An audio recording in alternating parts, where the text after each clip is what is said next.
Hey guys, and welcome to another video. Today we're going to be doing top 10 N64 games. Now, just to clarify, these are my favorite. They are not necessarily what I think are the best, but these are my personal favorite in order from least favorite to favorite. So the last one will be my top pick. N64 is very beloved, and I know a lot of you guys love it. I love it a lot too. I actually had one as a kid, and it was my console during that gen. I didn't have a PS1 until much later. So without further ado, here we go. Here's the list. Okay, coming in at number 10. What a great game. I'm going to be talking a little bit about each one and give you guys some insight. Kirby, Crystal Shards. This is a 2D side scroller, and it's sort of a platformer too, but he kind of cheats because he can kind of fly. But what a great game. So it's 3D, but it's 2D side scrolling. This game was amazing. My sister actually, I think, pre-ordered this and picked this up, and we both fell in love with it. We both beat it, and I think you can have multiple save files on this game if I remember correctly. So this is a top pick.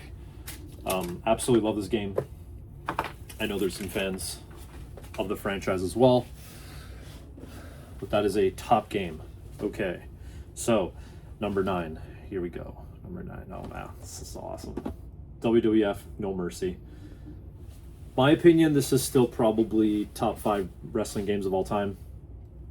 For me, this is probably my favorite. This is the one I put the most hours in. It's made by Aki, published by THQ.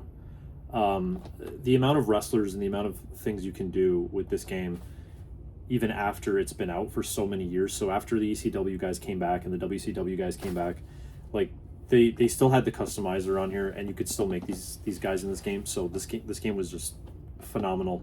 I can still play this to this day. It is a little slow on 4-player, admittedly, but what a great game. Fun fact, if you don't have USA Revision 1 of this game, your save file gets deleted automatically. For no reason, sometimes. It's a weird one. So we got 10 and 9. Number 8, Pokemon Stadium. I pre-ordered this game. This is from Microplay, and unfortunately I got the rip marks to prove it here as a kid. Messed that up. I think everybody does, but what a great game. Single player, multiplayer mini games. This game is just a ton of fun. You can put your Game Boy games in the transfer pack, move your Game Boy game Pokemon into the game, and you can also play the Game Boy games, red, blue, yellow, I believe, in the Game Boy Tower, and you can actually play in ×2 speed and ×3 speed if you beat normal mode and then you beat hard mode. Some things that people don't actually know. Very cool game. Very tough as well, especially if you use the rare candies. Very tough game, but very good. So 10, 9, 8. We are on 7. Number 7 here. Paper Mario. What a great game. Turn-based RPG. You know, we had seen Mario already in Mario RPG on Super Nintendo, but this kind of like spun off and became its own genre. A lot of people don't even know this game came out. It came out much later in the life cycle, but it is an amazing game. Quite tough, actually. I found it's like, you know, a lot of these games with 64 Super and NES, like they were kind of kids games, but they ended up being much more difficult than I think we remember. So quite challenging. I found out that I didn't have the box for this actually a few years ago, so I just went out and bought it. So it's a little crumpled. It's not my original one. I had the original cart, but I never had the box for it. But very cool game. If you haven't played it and you like role-playing games, definitely check it out, because the N64 has almost no RPGs, as we know. Okay, number 6 here. Super Smash Bros. 4 players, arena fighter, you ring out. So unique, so iconic. The music in this game, the battles, the multiplayer, the 4 players, like anybody could pick up and play this game. I mean, of course it got more competitive later on, but when this game came out, do yourself a favor and look up the trailer for this game. It's four of the characters in mascot suits, and it's so hilarious. This game is absolutely incredible, and people are still playing it to this day. So I can't say enough good stuff about it. Everybody knows Smash.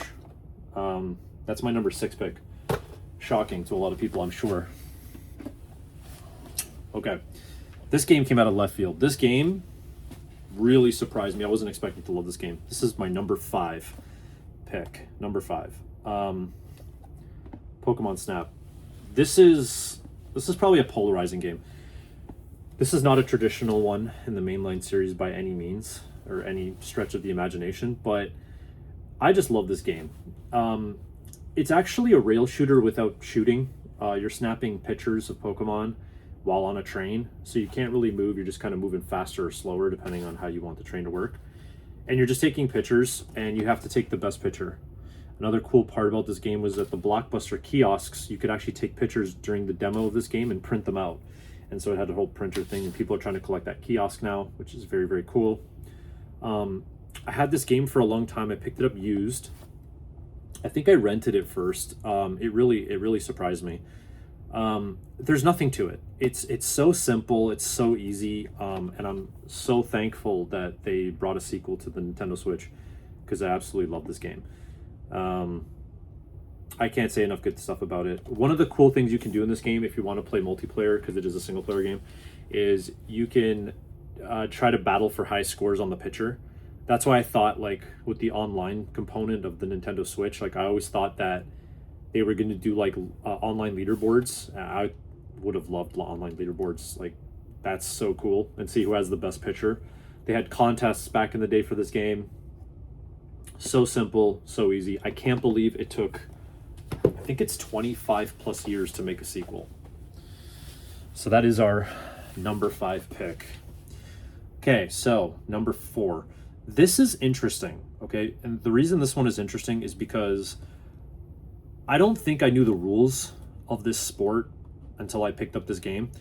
Every magazine and every reviewer, IGN, GameSpot, GamePro magazine, Nintendo Power, everybody gave this game 9.5, 9.6, 9.7, and I was just like, what is this game? I have to play this. I ended up pre-ordering this at Microplay. Number 4, Mario Tennis. This game is incredible. This game single-handedly brought me into the sport. This game is so much fun. And I can't really put my finger on what makes it so fun. I think it's a combination of the speed and pacing of the game, as well as the simplicity. Like, if you just want to hit A to hit back, you can just hit A. I would say this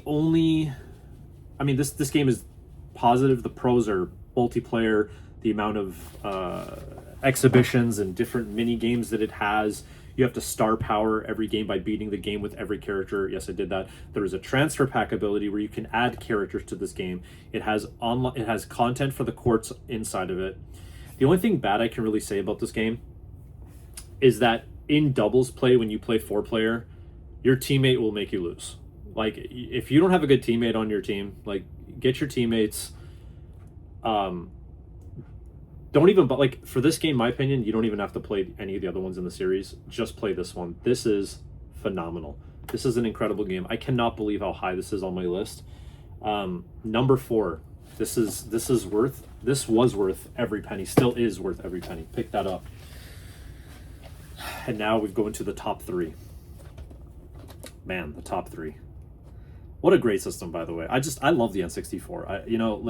I love all systems. I try to find games that I love in all systems and stuff like that, and that's why I want to own them all and everything. But this game,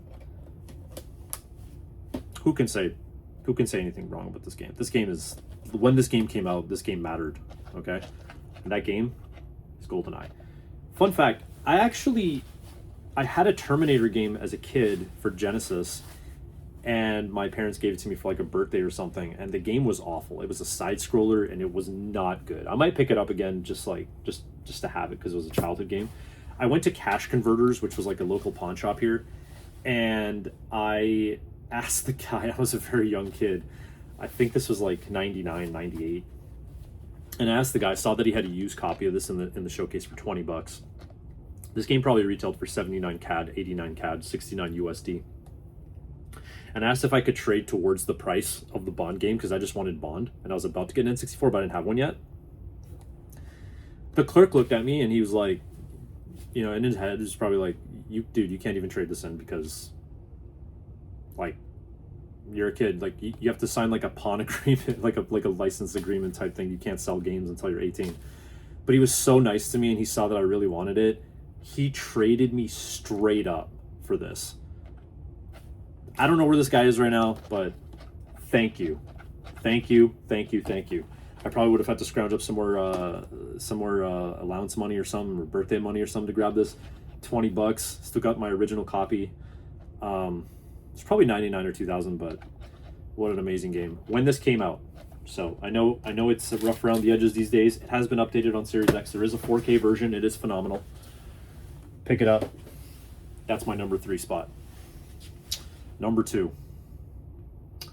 We wanted this game. Me and my sister wanted this game real bad, and she ended up getting it for her birthday, and thank God she did, so I get a chance to play it myself. And that game is Conker's Bad Fur Day. What an amazing game. This game, wow. This game, I mean, this game is so outlandish. It's so, it breaks the norms of what a video game could be. I remember one of the store clerks trying to pitch me on it, and he's like, oh yeah, and it references a lot of movies and stuff, and I'm like, oh yeah, really? Does it reference The Matrix? And he's like, yeah, it actually does. I'm like, you're joking. He's like, no, it actually doesn't. Yeah, there's a Matrix sequence in this game. It's a 3D platformer. It's made by Rareware. It's one of their final games on the N64. I think it is their final game on 64. I think this game came out very, very late. Platformer, 4-player split screen battle royales, different modes, different things you can do. The premise of this game is Conker here, Squirrel gets drunk, he doesn't remember what he did, so you have to play through the game, and he just gets into all this like stuff, and they kind of like break the fourth wall and do kind of cool stuff like that. So very, very cool game. Conker's Bad Fur Day. Very expensive also, by the way. And now it brings us to our number 1 pick. Is there any doubt? Was there any doubt?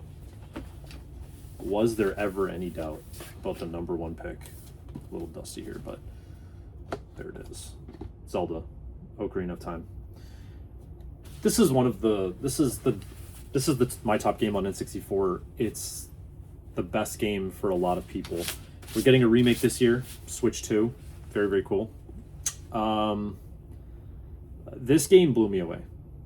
In a time where there's not that many open world games, this game coming out, this game meant a lot. And I can't really say much other than like every single person should play it. I don't know if it holds up nearly as well. I don't think the newer generation is going to like it quite as much as the older. But just know that when this game came out, it redefined open world games, it redefined adventure, it redefined quests, it redefined the music that could be possible in a video game.